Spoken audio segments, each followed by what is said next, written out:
Temperatures are climbing. That means summer is on the way. Pool parties, hot dogs, and chilled drinks are on the minds of a lot of residents. But here at the district, we know that summer heat can only mean one thing: the potential for flash flooding. Hello, I'm Carrie Ann Mokopathai, Public Information Manager at the Regional Flood Control District, and welcome to another edition of the Flood Channel. July through September is flash flood season in southern Nevada. Historically, it's the most likely time of year for flooding to occur. And while we're better protected today than ever before, we at the district know history has a way of repeating itself. Flooding has been around for eons, but it first reported in the late 1800s when this wasn't even Clark County. It was part of Lincoln County.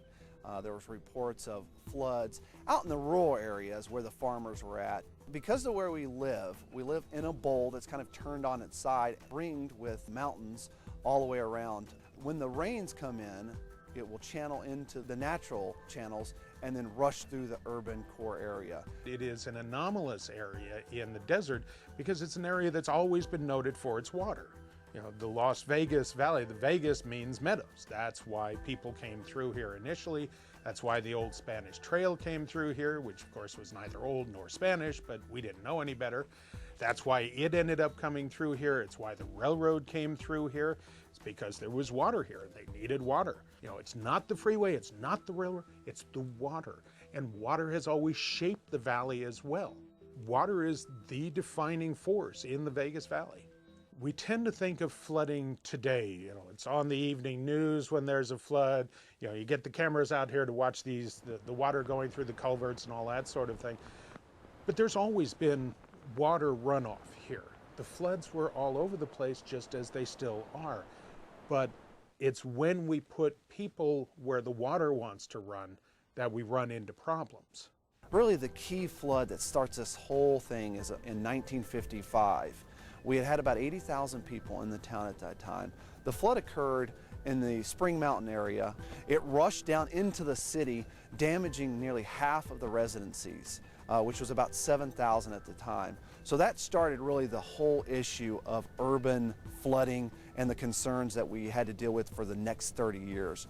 In 1954 and 1955 and 1956, we had a series of major floods here. The 1955 floods, they came a couple of different days, you know, in July and August of 55. Those were huge floods, did a massive amount of damage here, cut off Henderson. At one point, the valley was cut off. The Arrowhead Highway, today's I-15, was cut on both ends of the valley. You know, so it was massive flooding. So it was obvious that we needed to have more flood control done. That happens again in the 1960s when they start looking at the history of flooding. Again, how do you deal with flooding? Well, historically, you go back and see where the water wants to go. Starting back in the 50s, people became aware of that, and the planning that has gone into all of this began at that point. You know, even in the flood control measures that were done after 56, it was clear when you look at the accounts of those measures, even then they knew these are interim measures. These will not take care of the problem. But we know we have to do something right now in order to take care of an acute issue. Then we'll be able to take care of the larger issue. Addressing the issues of flooding became more and more apparent as more residents moved into the valley. Dozens of storms hit southern Nevada throughout the 1960s and 70s, many of them causing extensive damage. One of the most memorable storms was the Caesars Palace flood of 1975. Hundreds of cars were washed away and most of the strip submerged when water rushed through the Flamingo Wash and flooded the area. You know, I remember the Caesars Palace flood. I just remember those pictures, and I remember when it happened, and the cars standing up on end, washed up against Las Vegas Boulevard in that wash that runs across, that made national, international news, pictures of these cars on the strip. And that was sort of my first introduction to flooding in the valley, because I thought, it's a desert, it doesn't rain, it doesn't flood, so what's the deal? And then all of a sudden that happened. It was 4th of July weekend. A lot of people are coming in to town to enjoy the 3-day weekend. The Caesars Palace is built right on the edge of the Flamingo Wash.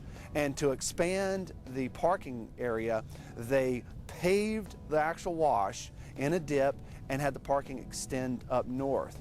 A huge flood comes rushing through the channel, picks up over 130 cars, slams them into the strip. The news media rushes out.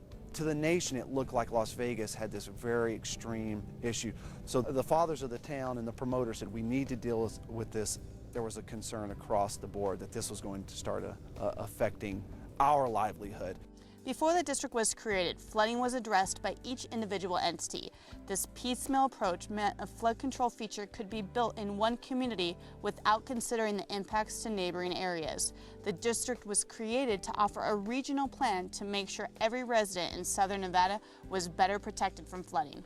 As part of creating the flood control district, they used two arms of oversight, a tactical arm and then a public oversight arm. They came together to represent not only the flood control district, but also the people and residents of this community. The backbone to this whole successful solution was the master plan. Without that, you'd have just the entities kind of doing their own thing to protect their citizens, not looking at it as a complete package. The public works director for the city of Las Vegas would try to deal with flooding in Las Vegas. The public works director for the county would try to deal with flooding in the county. The public works director in Henderson would try to deal with flooding in Henderson. You can't do it that way. You have to work together in order to control an area this large, this geographically diverse. Once that got recognized, now the flood district and flood control efforts have been playing a catch-up game. One of the district's biggest contributions is the master plan. This is a heavily researched document that determines every flood control feature that needs to be built in southern Nevada. Since its inception, the district has completed more than 90 detention basins and 573 miles of channel and underground storm drain. These facilities have helped, but in recent years, several storms have impacted residents. Being at Channel 8, we've covered so many of them. Obviously, I think the most memorable for us was down at the Miracle Mile trailer park, where we actually live on TV watched that trailer house go into the water when the thing washed away. And then there was another one up in the northwest, and we had cars and trucks and everything stuck in this water, and these neighborhoods flooded. We had the helicopter up, so we're sitting there watching this whole scene below us play out. It was really interesting to watch, and you think of all the damage that's being done to homes and to businesses and to cars and people's lives, and watching people get plucked from cars out in the middle of nowhere. It's watching history unfold in front of you, live. In both these storms, 1999 and 2003, the district had a project in the works that would have helped. Since then, a lot of work has been completed, but there's still a lot more to do. Too many residents are still feeling the impacts of flooding during these intense, heavy rains. People don't think about the fact that we used to have flooding because of rainfalls up on Mount Charleston. Nowadays we think, oh, it's raining on Mount Charleston. Well, that's kind of cute. So it used to be, it's raining on Mount Charleston, wait 12 hours, it's going to be in the valley here. And it's going to be sheeting down one of the washes, and it's going to be causing problems. It doesn't do that anymore. That takes a tremendous amount of engineering, a tremendous amount of construction in order to control that amount of water. Because water is a wonderful thing, absolutely necessary for life, but you put a whole bunch of it together and you start running it around somewhere, it can do tremendous damage.